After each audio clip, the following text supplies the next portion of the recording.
Cette vidéo est sponsorisée par Brévot. Les routes romaines ne servaient pas uniquement à déplacer les légions, elles étaient aussi le système nerveux de l'Empire. Grâce à elles, les ordres de l'empereur, les rapports des gouverneurs ou encore les informations militaires pouvaient parcourir des milliers de kilomètres. Sans cette circulation permanente de l'information, Rome n'aurait jamais pu administrer un territoire aussi immense. 2000 ans plus tard, les chevaux ont disparu, mais le besoin de communiquer, lui, est exactement le même. C'est précisément ce que propose Brévot. Si vous avez une entreprise, une boutique en ligne ou même une activité sur Internet, Brévot regroupe dans une seule plateforme tout ce qu'il faut pour rester en contact avec votre audience. L'envoi d'emails, de SMS, la gestion de vos contacts, mais aussi des automatisations qui permettent d'envoyer les bons messages au bon moment, sans avoir à tout faire manuellement. Prenons un exemple très simple. Une personne s'inscrit à votre newsletter, télécharge un guide ou passe une commande. Plutôt que d'écrire chaque message vous-même, Brévot peut envoyer automatiquement un email de bienvenue, mais également un message de suivi ou encore rappeler une offre importante. Vous gagnez du temps tout en gardant un lien avec votre communauté ou vos clients. Si vous souhaitez découvrir Brévot, vous trouverez mon lien ainsi que mon code de réduction dans la description de cette vidéo. Pour cela, utilisez le code HERODOC50 pour bénéficier de 50% de réduction sur les offres starter et standard. Un grand merci à Brévot de soutenir HERODOC et de rendre possible la création de documentaires historiques comme celui-ci. Et maintenant, revenons près de 2000 ans en arrière pour découvrir comment les Romains ont bâti l'un des plus extraordinaires réseaux routiers de toute l'Antiquité. Un réseau vertigineux. Commençons par des chiffres, car il faut avouer que les chiffres parlent parfois mieux que n'importe quelle description. L'Empire romain à son apogée, c'était environ 50 000 milles de routes pavées selon nos estimations actuelles. En kilomètres, cela dépasse les 80 000. Et si l'on ajoute les routes en gravier et les chemins de terre, alors on monte à près de 400 000 kilomètres de voies de communication au total. C'est assez pour faire le tour de la Terre une dizaine de fois, ou encore, si vous préférez, pour aller jusqu'à la Lune et en faire le tour une fois et demie. Rien qu'en Grande-Bretagne, les Romains ont construit plusieurs dizaines de milliers de kilomètres de routes. D'ailleurs, le tronçon le plus long, sans un seul virage, dépasse les 80 kilomètres, en ligne droite, à travers la campagne britannique. Et pourtant, tout cela sans plan précis du territoire, sans outils de mesure électronique, sans machines, et dans des régions que les Romains découvraient parfois à mesure qu'ils avançaient. C'est précisément ce paradoxe qui rend ces routes si fascinantes. Mais avant d'entrer dans le détail de la construction, il faut comprendre une chose essentielle. Pourquoi les Romains ont-ils construit toutes ces routes ? Eh bien, la réponse tient en un mot: le contrôle. En effet, les légions romaines construisaient les routes pour elles-mêmes d'abord et avant tout. Et pour cause, une légion qui peut se déplacer vite est une légion qui peut écraser une révolte avant qu'elle ne prenne de l'ampleur, mais également ravitailler une garnison assiégée ou encore concentrer des forces en un point critique en quelques jours. Les routes n'étaient donc pas un luxe, au contraire, elles étaient une véritable arme. Cependant, très vite, une fois les provinces pacifiées, les routes sont devenues bien autre chose. Le commerce s'y est développé, les marchands et les messagers les ont empruntés. Résultat, peu à peu, des auberges, des stations de relais ou bien encore des marchés ont poussé le long des axes principaux. Puis, des villes entières ont grandi autour d'un croisement de routes. À signaler tout de même qu'un empire de la taille de celui de Rome, couvrant des territoires aussi différents que l'Écosse, l'Égypte, le Portugal et la Syrie, n'aurait tout simplement pas pu fonctionner sans cette colonne vertébrale. En réalité, tout partait de Rome. C'est ainsi que 29 grandes routes rayonnaient depuis la capitale, et le point central officiel de tout ce réseau était une borne d'or placée au cœur du forum de Rome par l'empereur Auguste, le Miliarium Aureum, dont le nom signifie borne dorée. Toutes les routes menaient à Rome. Cette formule n'était pas qu'une image, c'était vraiment une réalité géographique. Les différentes routes. Toutes les routes romaines ne se ressemblaient pas. Il faut donc d'abord distinguer les types de voies selon leur nature. Les plus simples, les viae terrenae, n'étaient que des chemins de terre battue, formés à force de passages répétés des hommes et des chariots. Il n'y avait pas d'aménagement particulier, ni même de fondation. Seulement la trace laissée par le déplacement quotidien. un cran au-dessus. Les Viae Glareae ajoutaient une couche de gravier sur cette base de terre. C'était déjà bien plus praticable, notamment par mauvais temps, quand la pluie transformait la terre battue en boue. Enfin, il y avait les Viae Munitae, les routes véritablement construites, pavées et fondées. Ce sont elles dont on parle quand on évoque les routes romaines, et ce sont elles qui traversent encore les siècles sous nos pieds. Par ailleurs, ces routes étaient également classées selon leur usage. Les Viae Publicae étaient les grandes routes publiques, accessibles à tous et financées par les impôts des citoyens. Les Viae Militares, quant à elles, étaient réservées à l'armée et aux officiers d'État. Enfin, les Viae Privatae étaient construites par des particuliers sur leurs propres terres avec leurs propres deniers. C'était d'ailleurs leurs propriétaires qui décidaient si le public pouvait y accéder. En ce qui concerne les dimensions, la loi était précise. Les grandes routes publiques devaient mesurer au moins 2,40 m de largeur en ligne droite, puis le double en virage, soit environ 5 mètres pour permettre à 2 chariots de se croiser sans se toucher, tout en laissant de la place aux piétons. Et sur les routes les plus fréquentées, c'est une largeur de plus de 3,5 m qui était requise. En réalité, ces normes venaient des 12 tables, un texte fondateur du droit romain qui fixait les règles de construction et d'usage des routes avec une précision remarquable. Il prévoyait également en prime des règles de circulation, pas de chariots dans les centres urbains, sauf pour les femmes mariées et les fonctionnaires. Par ailleurs, les livraisons commerciales se faisaient la nuit ou au moins à 1,5 mile de la ville. Les Romains avaient en somme inventé les zones de restriction de circulation bien avant que cette idée ne renaisse dans nos villes modernes. Tracer une ligne droite. Voilà maintenant la question que tout le monde se pose. Alors comment traçait-on ces lignes droites sur des distances aussi longues, sans carte précise et surtout sans technologie moderne? La réponse commence par les arpenteurs. En effet, avant toute construction, une équipe de spécialistes partait en éclaireur. Leur mission est bien repérer le meilleur tracé entre 2 points, repérer les obstacles naturels, évaluer les reliefs et choisir les passages les moins coûteux en termes d'efforts et de matériaux. Ces hommes emportaient avec eux un outil d'une élégance remarquable, le gros mât, un instrument simple mais redoutablement efficace. Imaginez une croix en bois posée sur un pivot. À chacune des 4 extrémités de la croix pend un fil lesté par un plomb. En fait, ces fils verticaux servent de repère. Ainsi, en regardant dans l'alignement de 2 fils, on obtient une ligne parfaitement droite. Voici comment les arpenteurs l'utilisaient.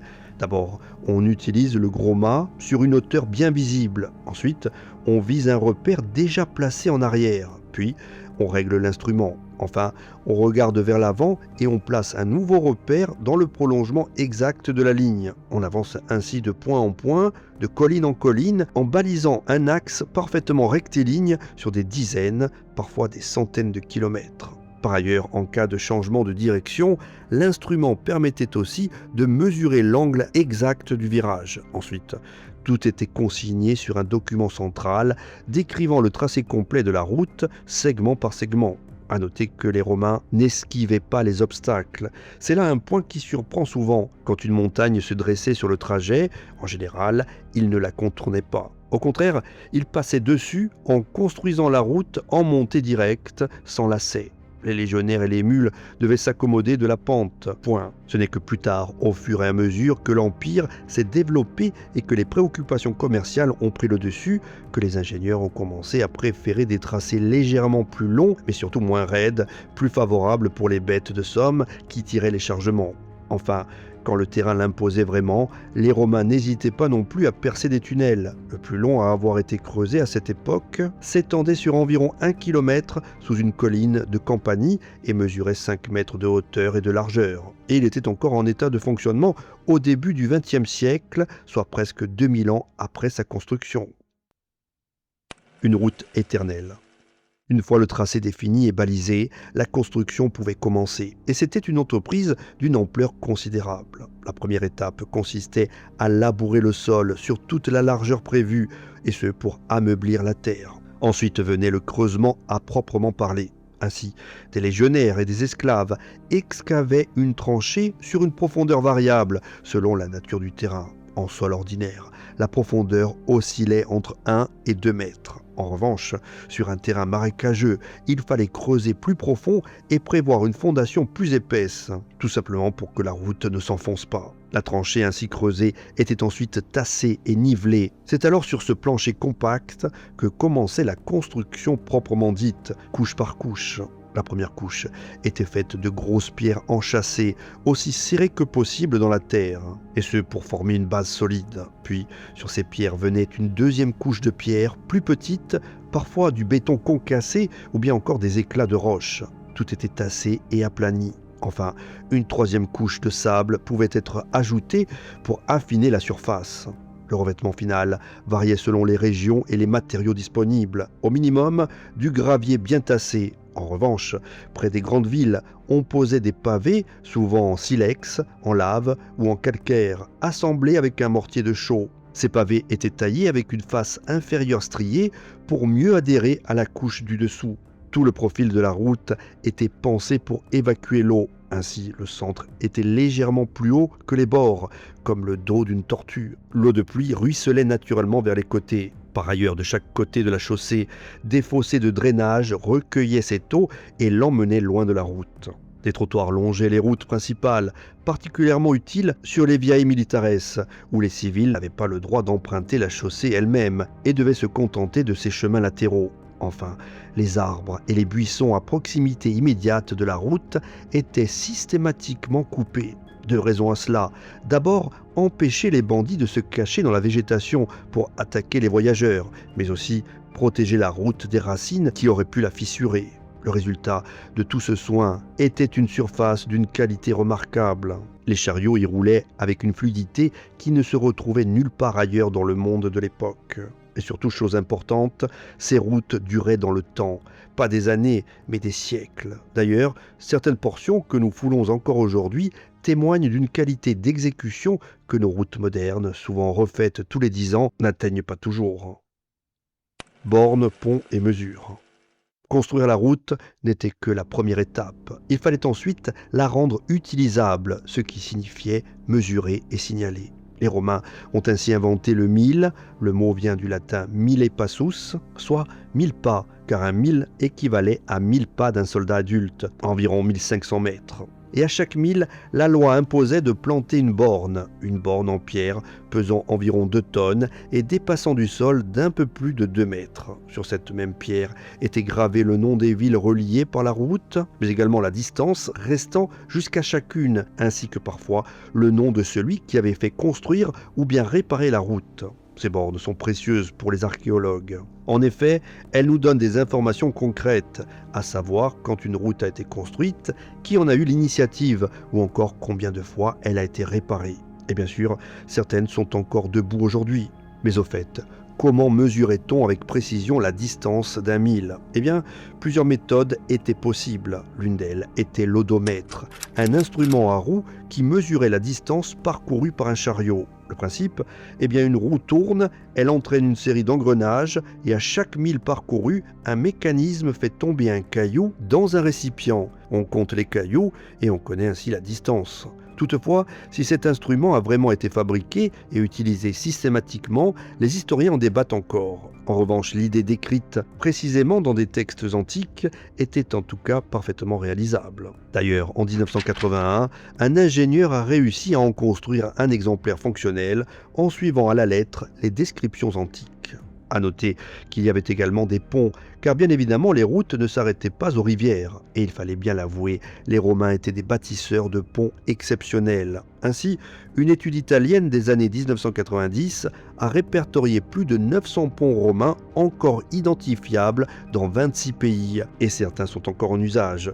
Le plus grand jamais construit par les Romains, le pont de Trajan sur le Danube, mesurait plus de 1200 mètres de long et restait le plus long pont du monde, encore plus d'un millénaire après sa construction.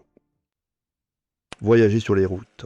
Une fois la route construite et balisée, encore fallait-il pouvoir la parcourir dans des conditions acceptables. Et là encore, les Romains avaient pensé à tout. Tous les 25 à 30 km environ, on trouvait une mantio, en l'occurrence une station officielle. C'était une sorte d'auberge d'État réservée aux fonctionnaires, aux officiers, mais également aux messagers impériaux. On y trouvait un lit, de la nourriture, ainsi que des soins de base. À signaler que ces étapes étaient financées par l'État. En revanche, pour les voyageurs ordinaires, des auberges privées, les kauponae, s'établissaient naturellement à proximité de ces stations officielles. Leur réputation n'était pas toujours excellente. Les textes anciens les décrivent volontiers comme des endroits peu recommandables, propices au vol ou à d'autres activités peu avouables. Pourtant, elles existaient et elles répondaient à un besoin réel. Entre ces grandes étapes, on trouvait également des mutaciones, des sortes de relais plus petits où l'on pouvait changer de monture, confier son cheval à un vétérinaire ou bien faire réparer une roue cassée. Ainsi, ce réseau de services transformait les routes romaines en quelque chose qui ressemble à distance à nos autoroutes modernes, avec leurs aires de service, leurs restaurants et leurs garages. La comparaison n'est pas exagérée, certes la forme a changé, mais le principe est identique.